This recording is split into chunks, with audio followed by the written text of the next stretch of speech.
Brilliant. Cool. Hello. I'm Tarik. I'm David. We run PInk Fringe, which is a small organisation dedicated to promote queer and LGBT performance events in Brighton. Queer, just to explain, was quite a hard word to explain. David?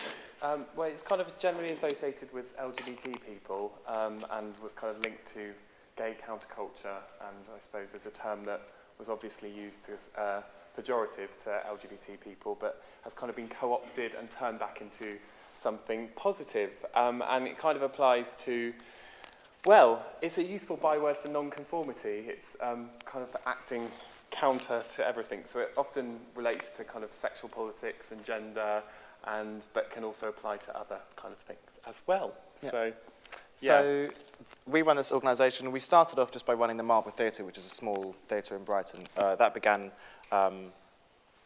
originally with me just having I used to work in a pub underneath it for about 6 or 7 years, and then one day I got bored and thought, I should run that that theatre upstairs, why not? I'll do that. I don't know anything about theatre, but someone ought to do it, and it's empty, so actually it wasn't empty at the time, but I knew it would be. It's only a matter of time before it would become empty again, and I'll take it over. So that just kind of came through, just more of a, it came through a desire, a dream to make something happen rather than wishing it, actually getting out there. I'd had a really exciting summer and met loads of really exciting people at festivals who were just doing things rather than dreaming things. They were actually doing it, and I thought, maybe I'm one of those people. Let's find out if I am. So I began that quest, took over the Marlborough, and then I met David. And I was being kowtowed in another arts organisation who felt very, very unhappy.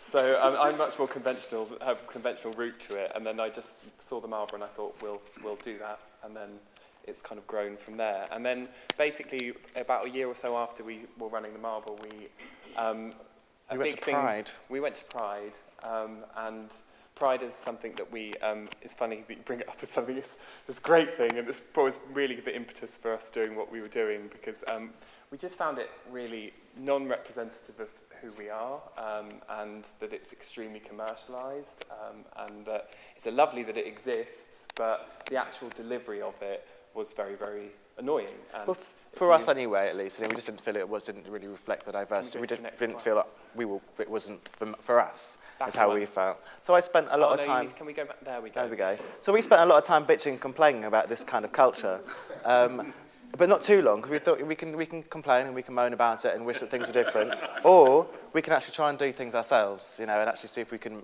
create something that other people will be interested in. And so basically we, I need to go and do that bit.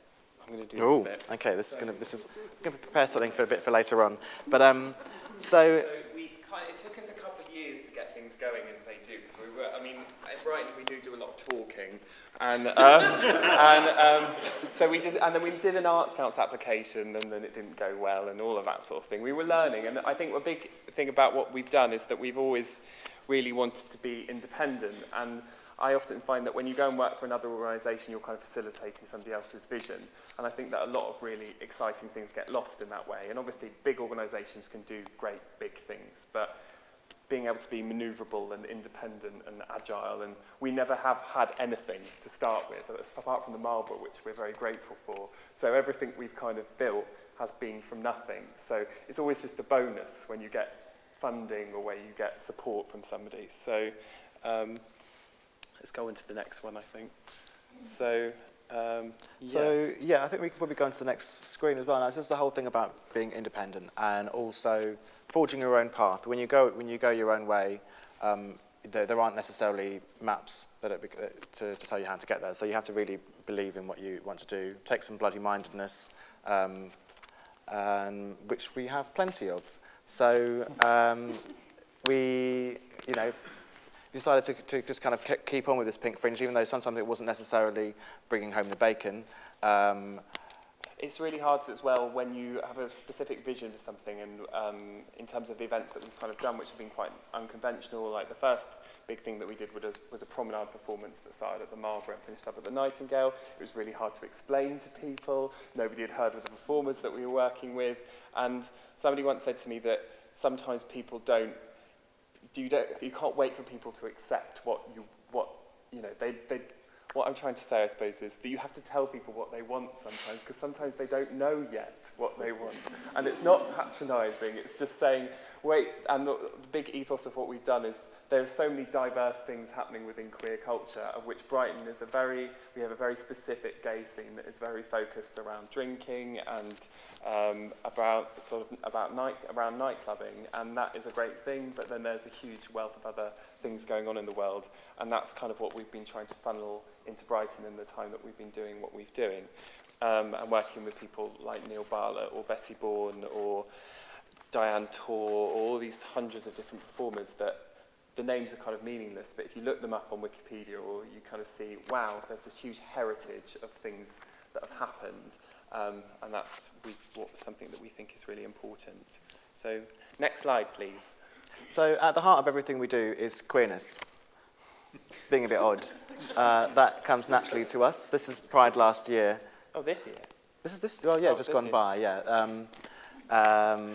This was actually on the Pride site, because we thought we were going to try and put something kind of cultural, or at least our vision of cultural, within the actual Pride site. But then they put us in this really weird corner where everyone just kept pissing against the fence behind us. And we thought there was going to be this sort of food show that was next to us, but then there were just a lot of Ford promotional vehicles. So we got burned, but it was an interesting experience. It was the people who did get involved with it had a wonderful time, and we were very pleased to be there, actually on the Pride site, kind of. And Tarik got to debut a monkey outfit that he was really happy with. I almost wore that outfit today, actually, just to express non-conformity, but I left it at home.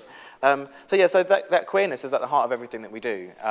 It comes into when we're having meetings and stuff. We don't try and emulate any given path that we've seen before. We're just trying to work out what will be exciting for ourselves and what gives us a feeling of freedom.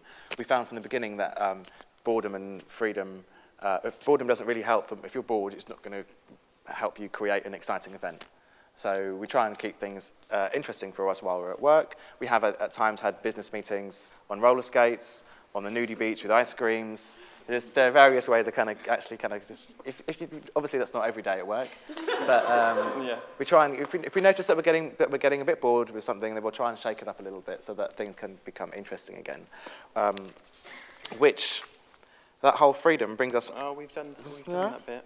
Yeah, freedom, blah, blah, blah. Don't need that one. Boredom, boredom. That one. So in that case, basically, I'm going to set up this thing. We were keep thinking talking. Today of kind of something we forgot.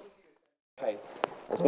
So this is the point of this. The demonstration of this is that if we can keep things exciting for us, then it probably will reflect onto other people, and they might also feel some of that excitement. Is it coming out? It's a little bit working. We can give it a go, but I'm not sure.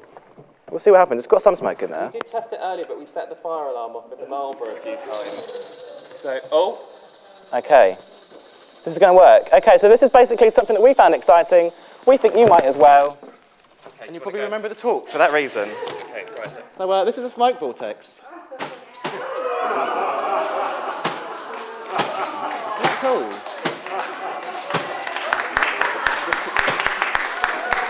Yeah. So looks lovely in here, doesn't it? Yes, we thought that would probably make you remember the talk.